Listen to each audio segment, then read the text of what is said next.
ಮಾಡ್ತೀವಿ, ರೋಡ್ ಕಡೆ ಬೇಯೋದು, ರೋಡಿಗೆ ನೀರು ಬಿಡೋದು, ಈ ಕೆಲಸನೇ ಮಾಡ್ತಕ್ಕಂಥದ್ದು. ಇವಾಗ ನೀರೋಣ ಬಂದು ಎಲ್ಲಿಂದ ತೆಗೆದವರು ಅಂತ ನೋಡಿ. ಏನಾದ್ರು 100 ವರ್ಷ ಬದುಕಂಗಿದ್ರೆ 1000 ವರ್ಷ ಬದುಕಂಗಿದ್ರೆ ಮನುಷ್ಯನ ಆಸೆ ಎಲ್ಲಿ ಕಾಂಡ ತಿಳಿಸೋದು ನಮ್ಮಿಂದ ಸಾಯುವ ಸತ್ತ ಕಾಂಡ ಉಡಾವನ್ನು ಕಿತ್ಕೊಂಡು ಕಾಂಡ ಮನೆ ಹಾಕ್ತಾರೆ, 3 ದಿವಸಕ್ಕೆ ಮರಿತಾರೆ. ಅಂತ ಪರಿಸ್ಥಿತಿ ನಾವೆಲ್ಲ ಸಾಯ್ತೀವಿ. ನಾವು ಹೆಂಗೆ ಇರ್ಬೇಕು, ಯಾವ ರೀತಿ ಬದುಕಬೇಕು? ಅಟ್ಲೀಸ್ಟ್ ಸಮಾಜ ನಮ್ಮನ್ನು ನೋಡಿ ಪಾಪ ಒಳ್ಳೆ ಮನುಷ್ಯ ಇರ್ತಾರೆ ಅಂತಕ್ಕಂಥ ರೀತಿಯೊಳಗೆ ನಾವು ಬದುಕನ್ನು ಕಟ್ಕೊಳ್ತಕ್ಕಂಥದ್ದು ಮಾಡಬೇಕು. ಇವರೇನು ದೊಡ್ಡ ಭಾಷಣ ಮಾಡ್ತಾರೆ ಅಂತ ಅನ್ಕೊಂಡ್ಬರ್ಲಿ. ನಾವು ಸುಮಾರು 5 ಸಾರಿ MLA ಜೊತೆಗೆ ಲಾಂಚಿಗೆ ತಂದೆ ತಾಯಿ ಆಗ್ತೀವಿ ಅನ್ನೋ ಒಂದು ಮನೋಭಾವವನ್ನು ಕೂಡ ಚಿಂತೆ ಮಾಡಲ್ಲ. ಎಷ್ಟು ಯಾಕೆ ಬದುಕ್ತೀವಿ ನಾವೆಲ್ಲ, ಏನಕ್ಕೋಸ್ಕರ ಬದುಕ್ತೀವಿ?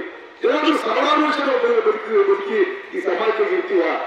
ಇದ್ದಂತ ಸಮಯದಲ್ಲಿ ನಾವು ಸಮಾಜಮುಖಿಯಾಗಿ ಬದುಕನ್ನು ಕಟ್ಕೊಳ್ತಕ್ಕಂಥ, ಯಾರಿಗೂ ನನ್ನ ಕೈ ಉಪಕಾರ ಮಾಡ್ಲಿಕ್ಕೆ ಆಗ್ಲಿಲ್ಲ ಅಂತ ಇಟ್ಕೊಳ್ಳಿ, ಅಟ್ಲೀಸ್ಟ್ ಅಪಕಾರ ಮಾಡ್ತಕ್ಕಂಥ ಮನೋಭಾವವನ್ನು ಯಾರು ಕೂಡ ಬೆಳೆಸ್ಕೊಬಾರ್ದು.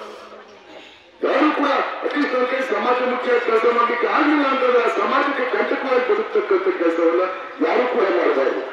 ದೊಡ್ಡ ಆಚರಣೆ ಆಯ್ತು ಇಲ್ಲಿ. ನನಗೆ ಲಾಸ್ಟ್ ಬಂದು ಇವ್ರು ಮರೆತದೆ, ಯಾವ ಹೇಳ್ಕೊಳ್ಳ ಅಂದ್ರು. ನನಗೆ ಯಾವತ್ತೂ ಇವರು ಅಷ್ಟು ಹೇಳಿರಲಿಲ್ಲ. ನೀವು ಹೇಳೋದು ಬದಲು ಹೈಕೋರ್ಟ್, ಪಾರ್ಕೋರ್ಟು, ಸಿವಿಲ್ ಕೋರ್ಟ್ ಎಲ್ಲ ಆಡ್ಬಿಟ್ಟಿದ್ದೀರ. ಲಾಸ್ಟ್ ಬಂದು ಎಲ್ಲ ಅಂದ್ರೆ ಎಲ್ಲಂತ ಕೂಡ ಪುನಶ್ಚೇತನ ಮಾಡಿರ್ತಕ್ಕಂಥದ್ದು ನನ್ನ ಒಗ್ಗಟ್ಟಿಗೆ. ಬಹುಶಃ ಯಾವುದೇ ಕಾಲದಲ್ಲಿ ಇಷ್ಟೊಂದು ದೇವಸ್ಥಾನಗಳಿಗೆ ಸಹಕಾರ ಕೊಟ್ಟಿರ್ತಕ್ಕಂಥದ್ದು ಎಲ್ಲಿಗೂ ಇಲ್ಲ.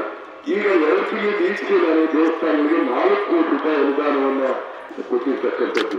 ಆದರೆ ವಿಶೇಷವಾಗಿ ನಾವು ದೇವರು ಗೊತ್ತಲ್ಲ, ಅದು ಮಾತ್ರ ನಿಮಗೆ ಯಾವಾಗಲೂ ಹೇಳ್ತಾ ಇರ್ತೀವಿ.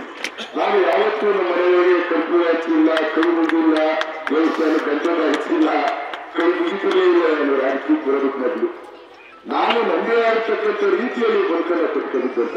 ನಾನು ಯಾರು ಶೋಷಿತ ವರ್ಗಗಳಿದ್ದಾರೆ, ಯಾರು ಬಡವರಿದ್ದಾರೆ, ಅವ್ರ ಜೊತೆಗೆ ಏನಾದ್ರು ಸಹಕಾರ ಮಾಡಿ ಅವ್ರಿಗೆ ನಮ್ಮಿಂದ ಸ್ವಲ್ಪ ಸಹಾಯ ಆದ್ರೆ ಸಾಕು ಅಂತಕ್ಕಂಥ ಮನೋಭಾವ ಇಟ್ಕೊಂಡು ನಾವು ಬರ್ತಾರೋ. ನಾವು ಯಾವತ್ತೂ ದೇವಸ್ಥಾನ ಕೊಡ್ತಿರ್ಲಿಲ್ಲ, ಕೈ ಮುಗಿರ್ಲಿಲ್ಲ. ಆದ್ರೆ ರಾಜಕಾರಣ ಬಂದ್ಮೇಲೆ ಅನಿರೀಕ್ಷಿತವಾಗಿ ಏನಾದ್ರು ಇಲ್ಲಿ ಕರ್ನಾಟಕ ಬರಲಿಲ್ಲ ಅಂದ್ರೆ ಎಂತ ಮಿಂಡ್ರು ಹೋಗ್ತಾರೆ.